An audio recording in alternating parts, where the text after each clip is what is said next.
Welcome to Superhuman Customs. I'm excited today. I got this Carapax figure for 11 bucks on clearance, and that is a steal for a mega figure. Had to buy him.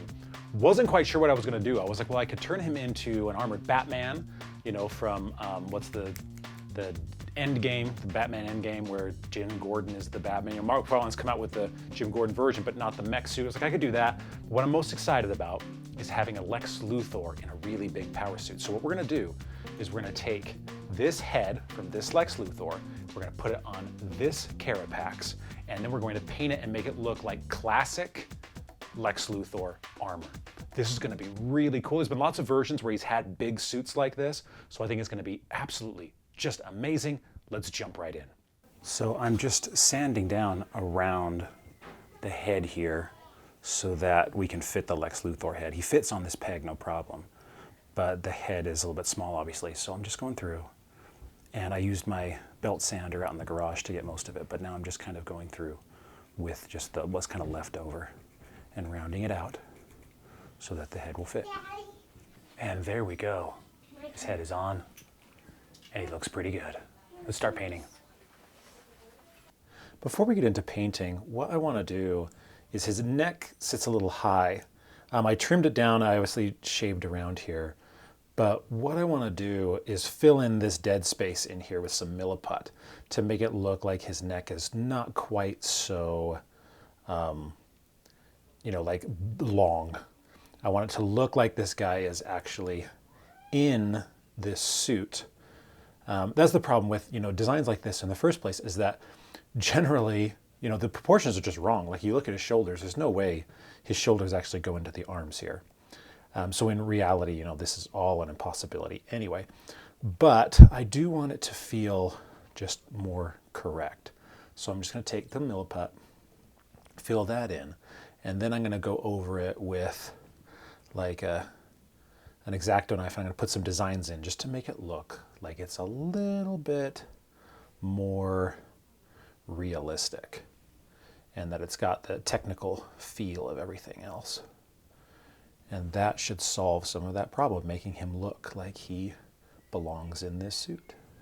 There we go. Once that's painted, I think that's going to look pretty awesome. Let's let it dry, move on to the paint.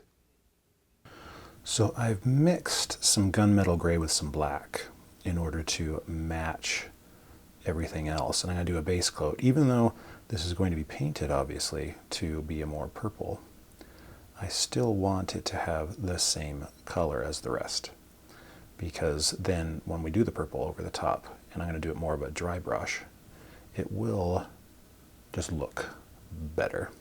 And I got the color pretty close. I mean, oftentimes, especially in something like this, it doesn't need to be perfect because of the fact that it's going to get, you know, a different coat. Oop, I got some on his head there. Let's get that off. But if you can get it close, oh my goodness, I'm just making it worse, aren't I? I better, let's see, I'll use my pinky. There we go. I could pull the head off, honestly, but the head was very difficult to get on. And now that it's on, I don't want to mess it up. So I just need to be more careful. I should probably get to just painting and not talking. So you guys know what I'm doing. Oh, this guy is looking so amazing. What I'm going to do now is I'm going to go through with the green, and we're going to paint all of this reddish, orangish section of armor green, because I'm going to want to use the metallic green over the top, and that's not going to work over this orangish color, because the metallic works best when it's thin, and thus the red is going to come through, and we don't want that. So I'm just using some Vallejo green. Dark green is literally what it's called. There's no more complicated title to that than that on this paint. And we're just going to go through, add coverage all over Lex Luthor. And this can be a very fun part because the change happens so quickly. The character starts to take on an entirely new look and feel, and it's very enjoyable. Once you've got your coverage, you want to go through and hit the little details fix things up where you need to, along some of these edges and things. This will take a while because it has taken me a while to get to this point, but it has been enjoyable and calming. That's one of the reasons why I do it the way that I do, is that I just like the feel of going through and hand painting stuff. So if that's how you like to do it as well, then go through and do it that way. If you want to airbrush it, then airbrush it. But this is how I like to do it. So I got some metallic craft paint, some acrylic. I've seen that works pretty well. And I'm just going to go over the black areas, or the dark gray areas, lightly with the metallic purple. I want this to be more of a wash. I want the dark areas to really still stand out. And so I'm going to go through nice and light first and then build up from there, because I really do want the dark areas to still be highlighted here. I don't want it to strictly be, oh, well, now it's just a bright purple. I want it to feel more organic. And doing this nice and lightly and in layers is going to get me that feel. So that's what I'm going to do. And I'm going to cover up some of these areas that I hit with the green accidentally that are meant to be the purple, because those are accents that are going to make this guy stand out. And I'll just start doing it everywhere. And then we'll build up. Now that I got the purple in place, what I'm going to do now is I'm just going to go over and hit with a little bit of the purple some of these raised areas just with a little bit more. And what that does is, again, just like always when we do this stuff, it just adds some nice highlights to the areas that would have been touched. And my children are playing behind me, trying to be quiet and not necessarily succeeding. How are you guys doing? Good. They're good. Now on to the green. Same thing as with the purple. I'm just going to hit it nice and light. I don't want this to be as bright as like the Green Lanterns are. I want to play off of this dark green, but I want it to be metallic. And the way we're going to do that is by hitting just these top areas. The purple turned out really nice, and so I'm going to keep that as is. But with this green, I really don't want it to become something super bright. Especially one of the things I'm going to do here in a minute is I'm going to take my glow-in-the-dark fabric paint on these orange areas, and we're going to highlight those. And I want those to stand out, and they're not going to stand out if he is a really bright green. So just going to dust him. Oh, and look at how nice that's looking. Look at how nice that is. That's what we're after right there. Working on parts like this, for me, is very enjoyable. Because when you're doing something light and you're building up and you're catching the edges, it gives things just an instant sort of change.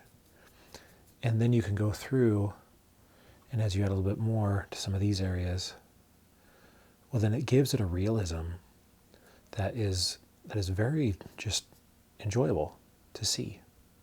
That's why you start with the darker and you go lighter over the top of it, because then it allows you to do this sort of stuff and to really make things stand out in just beautiful ways. Just like this.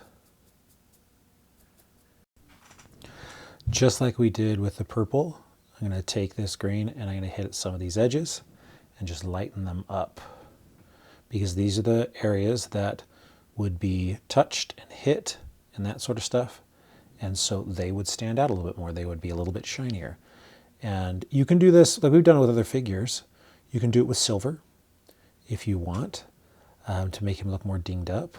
I'm not sure if I'll do that with this Lex Luthor, but just hitting some of these areas, it really will make him just shine. Because again, you're adding another light layer to things, not another dark layer, because you're coming up from the dark, and you're going to be able to really hit these areas and make them look Absolutely awesome. So don't be afraid to do that. I'm really happy with how this metal turned out. What I'm doing now is that I'm going to all of these holes, like these ones I created, obviously, and I'm using some glow-in-the-dark fabric paint, and I'm going to fill them all in. And this is going to give things, hopefully, a kryptonite look, like that he's powered by kryptonite. And we'll start here at the top, and then all of these down here. And everything that is the bright orange energy will get changed to this. And I'm hoping it will give me the look that I want. It seems to be. I mean, I kept the green pretty dark. And so hopefully this will really add some fun Lex Luthor textures to this figure. Here is a little trick for filling in places like this. You just put a little line, and with fabric paint particularly, it's really easy to wipe off, and you just go like this, and it fills up the inside. Just that simple. All right. I'm usually happy with what we end up here on the show with, you know. This one I am just absolutely in love with. He turned out so great from the paint job. I mean, first of all, the sculpt on this guy is incredible. And turning him into a Lex Luthor for me is like supremely awesome. He looks amazing.